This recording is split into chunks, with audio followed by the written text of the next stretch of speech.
Hey guys, मैं उदय और आज की इस वीडियो में हम बात करने वाले हैं फोटो इलेक्ट्रॉन स्पेक्ट्रोस्कोपी के बारे में। देखो, फोटो इलेक्ट्रॉन स्पेक्ट्रोस्कोपी अपने आप में एक पूरी की पूरी यूनिट है जिसके अंदर आते हैं UV spectroscopy, okay, X-ray spectroscopy और ऑर्गर स्पेक्ट्रोस्कोपी। ये सारी की सारी इसके पार्ट्स होते हैं।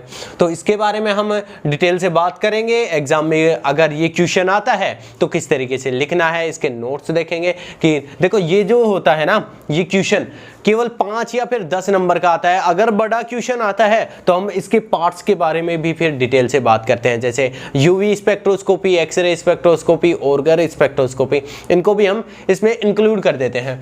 ठीक है, तो फोटो इलेक्ट्रॉन स्पेक्ट्रोस्कोपी क्या होती है, पहले इसका बेसिक प्रिंसिपल जान लेते हैं।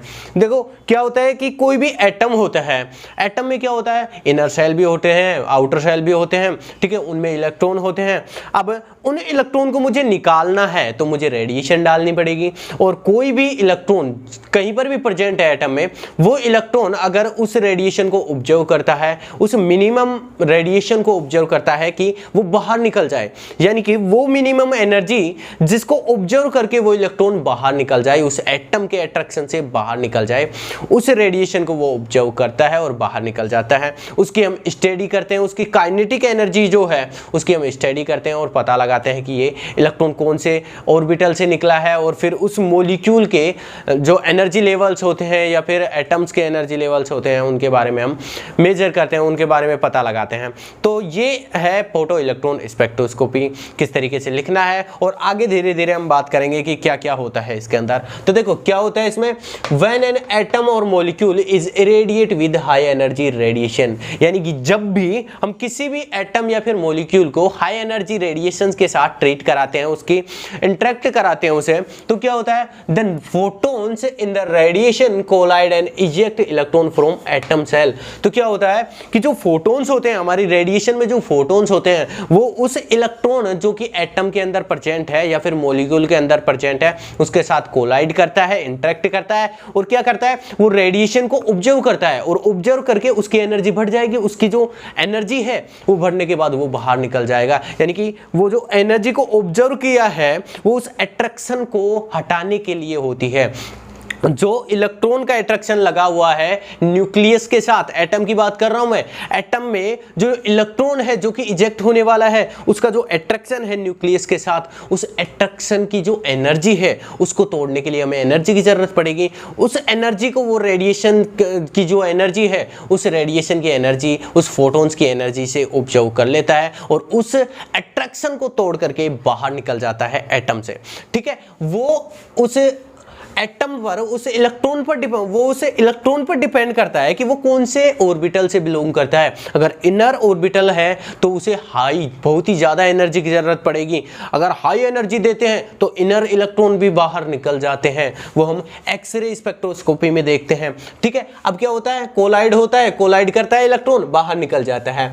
ठीक है, अब उस एनर्जी, उस इलेक्ट्रॉन की काइनेटिक एनर्जी को हम मेजर करते हैं, उसके बारे में डिटेल से देखते हैं कि उसकी काइनेटिक एनर्जी कितनी है, और उस मेजरमेंट को, उस इलेक्ट्रॉन के मेजरमेंट को हम डिटेल से देखते हैं कि क्या होती है, कितनी एनर्जी है उस इजेक्टेड इलेक्ट्रॉन के पास, कितनी काइनेटिक एनर्जी है, उसकी स्टडी करते हैं। उसी को हम बोलते हैं फोटो इलेक्ट्रॉन स्पेक्ट्रोस्कोपी। ठीक है, ये है हमारा कोई भी एटम या मॉलिक्यूल, हम एच न्यू रेडिएशंस की हम फ्रीक्वेंसी डाल रहे हैं, यानी कि एच न्यू रेडिएशंस डाल रहे हैं, तो क्या होगा, इलेक्ट्रॉन बाहर निकल जाएगा विद काइनेटिक एनर्जी, यानी कि जो इजेक्ट हो रहा है इलेक्ट्रॉन, बाहर निकल रहा है इलेक्ट्रॉन, वो काइनेटिक एनर्जी के साथ बाहर निकल जाएगा। एक तो देखो, कोई भी यहां पर दो, मान लो ये दो है एनर्जी लेवल्स, यहां पर मेरा इलेक्ट्रॉन प्रेजेंट है। अब इस इलेक्ट्रॉन को यहां पर रेडिएशन डाल रहा हूं मैं। ठीक है, अब रेडिएशन डालूंगा, इसको ऑब्जर्व करेगा, ये यहां से पहले तो इसको, ये जो एनर्जी गैप है ना,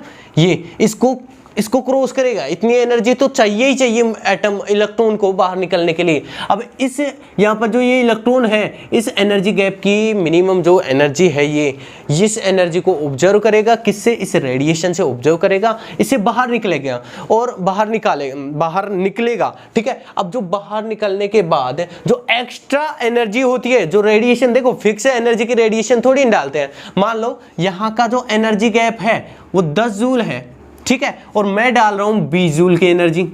अब 20 जूल की एनर्जी इस इलेक्ट्रॉन पर डालूंगा मैं, जूल टर्म्स यहाँ पर मैं जूल टर्म से इसलिए यूज कर रहा हूं ताकि आपको इजीली समझ में आ जाए कि मैं कहना क्या चाहता हूं। ठीक है, 20 जूल की रेडिएशन में डाल रहा हूं इस इलेक्ट्रॉन को बाहर निकालने के लिए, तो 10 जूल तो कहां पर काम आ गई, इसको बाहर निकालने के लिए। ठीक है, यहां पर इलेक्ट्रॉन है, ये इसका जो अट्रैक्शन है न्यूक्लियस का, हाईएस्ट अट्रैक्शन है, उससे बाहर निकालने के लिए 10 जूल तो काम आ गई। अब 10 जूल, बाकी जो 10 जूल है वो उसकी काइनेटिक एनर्जी है, वो जो इलेक्ट्रॉन निकला है वो 10 जूल काइनेटिक एनर्जी के साथ बाहर निकल जाता है। अब इस एनर्जी को हम मेजर करते हैं, इसी को हम फोटो इलेक्ट्रॉन स्पेक्ट्रोस्कोपी कहते हैं। ठीक है, अब जो hν होती है, देखो hν होती है, ये बाइंडिंग एनर्जी और काइनेटिक एनर्जी के बराबर होती है। देखो ये जो एनर्जी है ना, इसे हम बोलते हैं बाइंडिंग एनर्जी। बाइंडिंग एनर्जी कौन सी होती है, यानी कि जो इलेक्ट्रॉन है वो न्यूक्लियस के साथ अट्रैक्शन में है और उस अट्रैक्शन को तोड़ने के लिए जो एनर्जी होती है, जो मिनिमम एनर्जी चाहिए होती है किसी भी इलेक्ट्रॉन को, उसे बोलते हैं हम बाइंडिंग एनर्जी। ठीक है, और काइनेटिक एनर्जी क्या है, जो बाहर निकला हुआ एटम है उसके पास जो एक्स्ट्रा एनर्जी है उसी को हम बोलते हैं काइनेटिक एनर्जी। ठीक है, और hν हमारी क्या है, रेडिएशन है। और अब देख लेते हैं कि बाइंडिंग एनर्जी क्या है, minimum energy required to remove an electron from the orbital of atom is binding energy, यानी कि किसी भी ऑर्बिटल से इलेक्ट्रॉन को बाहर निकलने के लिए जो मिनिमम एनर्जी की रिक्वायरमेंट होती है वही बाइंडिंग एनर्जी होती है।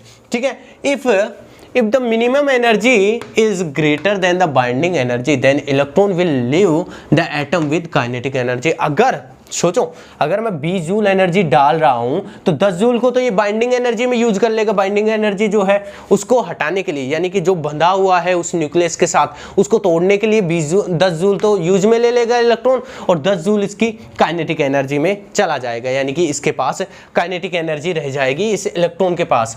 तो जो ग्रेटर देन क्या बोला है, क्या है इसमें, if the minimum energy is greater than binding energy तो leave electron atom with kinetic energy. ठीक है, तो यानी कि जो बाहर निकलता है एटम वो काइनेटिक एनर्जी के साथ बाहर निकल जाता है। अगर ज्यादा एनर्जी है, बाइंडिंग एनर्जी से ज्यादा एनर्जी है, तो बाइंडिंग एनर्जी तो है ही, उससे ज्यादा एनर्जी है, ज्यादा जो एनर्जी बची हुई एनर्जी है वो काइनेटिक एनर्जी के फॉर्म में निकल जाती है, उस इलेक्ट्रॉन के पास काइनेटिक एनर्जी बच जाती है एक तरीके से। और सेकेंड पॉइंट क्या है, electron can be ejected from any shell, यानी कि इलेक्ट्रॉन जो है वो कहीं से भी निकल सकता है एटम में, चाहे वो वैलेंस सेल हो चाहे वो कोर सेल हो। कोर सेल का मतलब होता है इनर सेल, कहीं से भी निकल सकता है, बट वो कंडीशन पर डिपेंड करता है, हमारी जो रेडिएशन की जो एनर्जी है उस पर डिपेंड करता है। हाई एनर्जी की रेडिएशन डालो तो इनर सेल भी निकलेगा, इनर सेल का जो इलेक्ट्रॉन है वो भी निकलता है। तो ये किस पर डिपेंड करता है, incident energy than the ionization, कहां पर है वो, electron can be ejected from valence shell, core shell of atom. It is depends on the energy of radiation, यानी कि रेडिएशन की एनर्जी पर डिपेंड करता है पूरी तरीके से।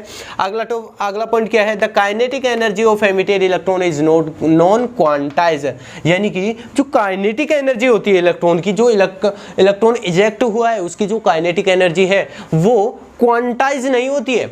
क्वांटाइज कौन सी होती है, बाइंडिंग एनर्जी, यानी कि मेरा मतलब ये है कि ये जो एनर्जी है ये फिक्स है, 10 जूल एनर्जी है, यानी कि 10 जूल तो भाई मिनिमम चाहिए ही चाहिए उस इलेक्ट्रॉन को निकालने के लिए। अगर आप 9 जूल की एनर्जी देते हो वो इलेक्ट्रॉन बिल्कुल भी ऑब्जर्व नहीं करेगा, 9 जूल की एनर्जी को बाहर फेंक देगा। उसे 10 जूल चाहिए मतलब 10 जूल चाहिए, इसी को बोलते हैं क्वांटाइजेशन। क्वांटाइज एनर्जी क्वांटाइज होती है, एटॉमिक लेवल पर हर एक चीज फिक्स होती है। 10 मतलब 10, अगर किसी इलेक्ट्रॉन को 10 जूल चाहिए, जूल में केवल आपको समझाने के लिए यूज कर रहा हूं, बाकी सेंटीमीटर इनवर्स के टर्म्स में हम एनर्जी को यूज करते हैं वहां पर। ठीक है, तो किसी भी इलेक्ट्रॉन को 10 जूल एनर्जी चाहिए तो 10 जूल एनर्जी ही चाहिए। यह बहुत बड़ा रूल है, इस पूरी स्पेक्ट्रोस्कोपी को समझने के लिए बहुत बड़ा रूल है कि वहां पर चीजें फिक्स होती हैं, क्वांटम वर्ड की चीजें फिक्स होती हैं। 10 मतलब 10, यानी कि 10 जूल एनर्जी चाहिए तो चाहिए। अगर आप 9.99 जूल एनर्जी भी देते हो तो वो इलेक्ट्रॉन उस एनर्जी को ऑब्जर्व नहीं करेगा, सारी एनर्जी को बाहर फेंक देगा। ठीक है, 10 जूल एनर्जी आप दोगे वो बाहर निकल जाएगा, यानी कि काइनेटिक जो एनर्जी है वो तो फिक्स नहीं है। अगर आप 17 जूल एनर्जी डाल रहे हो इस इलेक्ट्रॉन पर तो 10 जूल तो बाइंडिंग एनर्जी में काम आ गई, 7 जूल वो इजेक्टेड इलेक्ट्रॉन की काइनेटिक एनर्जी में काम आ गई, काइनेटिक एनर्जी के फॉर्म में उसमें सेव हो गई। ठीक है, तो ये क्वांटाइज नहीं होती है। काइनेटिक एनर्जी तो तुम कितनी भी दे दो, यानी कि एनर्जी जितनी ज्यादा होगी वो बाहर की एनर्जी जो ज्यादा एनर्जी है वो काइनेटिक एनर्जी के फॉर्म में उसमें सेव हो जाएगी उस इलेक्ट्रॉन में। ठीक है, तो ये क्वांटाइज नहीं होती है। क्या क्वांटाइज नहीं होता है? Kinetic energy. ठीक है, तो ये था क्वांटाइजेशन के बारे में। अगली चीज क्या है? अगली चीज हम बात करते हैं कि a helium lamp quantize so can use higher incident energy than ionization energy. यानी कि आयनाइजेशन एनर्जी क्या होती है? इसी को बाइंडिंग एनर्जी को ही हम आयनाइजेशन एनर्जी बोलते हैं। तो आयनाइजेशन एनर्जी से ज़्यादा हम एनर्जी यूज कर सकते हैं, क्योंकि अगर आयनाइजेशन एनर्जी जो है हमारी, देखो आयनाइजेशन एनर्जी यानी कि बाइंडिंग एनर्जी अगर हमारी 100 जूल है तो 100 जूल तो हमें मिनिमम चाहिए ही चाहिए। तो हम 150 भी कर सकते हैं, 200 जूल भी कर सकते हैं, 117 जूल भी कर सकते हैं। तो 100 जूल तो काम आ गई इसके बाइंडिंग एनर्जी में, बाकी बच गई 17 जूल। अगर हम 117 जूल यूज कर रहे हैं तो 17 जूल बच गई। 17 जूल इज इजेक्टेड इलेक्ट्रॉन के काइनेटिक एनर्जी के फॉर्म में सेव हो जाएगी। अगली चीज क्या है? अगली चीज है a helium lamp is commonly use for excitation of valence electron and the technique is refer to as UV violet photo electron spectroscopy. यानी कि जो हीलियम लैम्प होता है वो हम यूज करते हैं किसी भी वैलेंस इलेक्ट्रॉन को निकालने के लिए, किसी भी वैलेंस इलेक्ट्रॉन को, किसी भी एटम से उसके वैलेंस इलेक्ट्रॉन को बाहर निकालने के लिए हम हीलियम लैम्प का यूज करते हैं। और हीलियम लैम्प होता है वो अल्ट्रावायलेट रेडिएशंस को एमिट करता है, उसे निकालता है। यानी कि अल्ट्रावायलेट रेडिएशंस को निकालने का सोर्स होता है हीलियम लैम्प। तो हीलियम लैम्प जो होता है वो अल्ट्रावायलेट रेडिएशंस निकालता है जो कि हमारे एटम से इंटरेक्ट करती है, उसके वैलेंस सेल से इलेक्ट्रॉन को बाहर निकालती है, जिसे हम डिटेल से बात करते हैं अल्ट्रावायलेट फोटो इलेक्ट्रॉन स्पेक्ट्रोस्कोपी के अंदर। यानी कि अगर हम अल्ट्रावायलेट रेडिएशन डालेंगे तो किसी भी एटम से उसके वैलेंस सेल का इलेक्ट्रॉन बाहर निकलेगा, क्योंकि जो वैलेंस सेल का इलेक्ट्रॉन होता है उस वैलेंस सेल के इलेक्ट्रॉन को बाहर निकालने के लिए यूवी रेडिएशन सफिशिएंट होती हैं, वो उसको बाहर निकाल देती हैं। लेकिन अगर हमें इनर सेल का इलेक्ट्रॉन निकालना है तो उसके लिए तो हाई एनर्जी की रेडिएशन चाहिए, और वो हाई एनर्जी की रेडिएशंस हमारी एक्सरे रेडिएशंस होती हैं। ठीक है, तो ये होता है। अगली चीज क्या है? A higher energy radiations is required for ionization of a inner shell inner core electron. Inner core electron मतलब inner electron, inner shell electron की बात कर रहा हूं मैं। उसको निकालने के लिए हाई रेडिएशंस की जरूरत होती है, हाई फ्रीक्वेंसी की रेडिएशंस की जरूरत होती है। तो आगे देखो, so X-ray source is sufficient for ejected of this electron. This technique is called X-ray, code 2 बार लिख दिया है ना, is called X-ray photo electron spectroscopy. इसको हम एक्सरे फोटो इलेक्ट्रॉन स्पेक्ट्रोस्कोपी में डील करते हैं। एक्सरे फोटो इलेक्ट्रॉन स्पेक्ट्रोस्कोपी में क्या होता है? हम एक्सरे रेडिएशंस डालते हैं किसी भी एटम से, उस एटम के अंदर जो इलेक्ट्रॉन होते हैं, इनर सेल इलेक्ट्रॉन होते हैं, वो बाहर निकल जाते हैं, और बाहर निकला हुआ जो इलेक्ट्रॉन होता है उसकी काइनेटिक एनर्जी को हम मेजर करते हैं, उसकी स्टडी करते हैं, उसी को हम बोलते हैं एक्सरे फोटो इलेक्ट्रॉन स्पेक्ट्रोस्कोपी।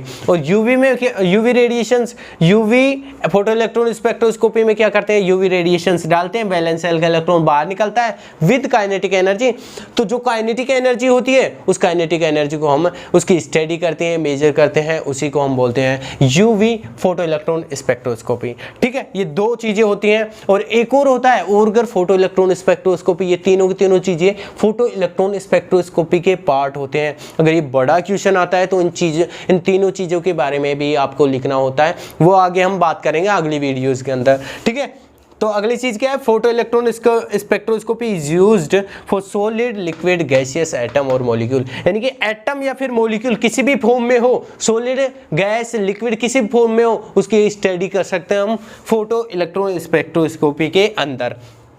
अगली चीज, this technique is used for determining atomic और मॉलिक्यूलर एनर्जी लेवल्स। यानी कि मॉलिक्यूलर या फिर एटॉमिक एनर्जी लेवल्स की उसको डिटरमाइन करने के लिए कि कहाँ पर है, कितनी एनर्जी के हैं हमारे एटॉमिक या फिर मॉलिक्यूलर एनर्जी लेवल्स, कौन से एनर्जी स्टेट पर प्रेजेंट है, कौन से इलेक्ट्रॉन कहाँ पर प्रेजेंट है, उनको डिटेल से समझने के लिए, उनको डिटरमाइन करने के लिए हम फोटो इलेक्ट्रॉन स्पेक्ट्रोस्कोपी का यूज करते हैं। हैं। अगली चीज, photo electron spectroscopy is also use for determining vibrational frequency, यानी कि अगर वाइब्रेशनल फ्रीक्वेंसी की बात करें, किसी भी मॉलिक्यूल में वाइब्रेशनल फ्रीक्वेंसी को अगर हमें जांचना है, उसकी पता लगाना है, पता लगाना है, जांचना नहीं, पता लगाना है, उसको स्टडी करनी है कि कितनी है वाइब्रेशनल फ्रीक्वेंसी, इन चीज़ों के बारे में स्टडी करने के लिए हम इस फोटो इलेक्ट्रॉन स्पेक्ट्रोस्कोपी का यूज कर सकते हैं। तो this technique is tells about Jahn Teller distortion. ये जोन टेलर डिस्टोर्शन इफेक्ट जो है ना, ये काफ़ी इंपॉर्टेंट होता है, काफ़ी बार पूछा जाता है एग्जाम में। तो इसके बारे में अब आगे बात करेंगे आगे की वीडियोज़ में कि ये काफ़ी इंपॉर्टेंट टॉपिक होता है।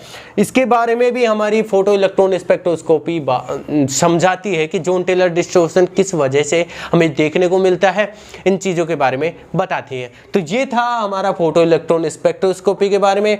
अगर फोटो इलेक्ट्रॉन स्पेक्ट्रोस्कोपी 5-6 नंबर के क्वेश्चंस आता है या 7 नंबर का क्वेश्चन आता है तो इतना लिखना सफिशिएंट होता है, लेकिन अगर बड़ा आता है तो इसके पार्ट्स के बारे में भी हमें लिखना होता है, उनके बारे में भी डिटेल से हमें समझाना होता है। तो ये था हमारा फोटो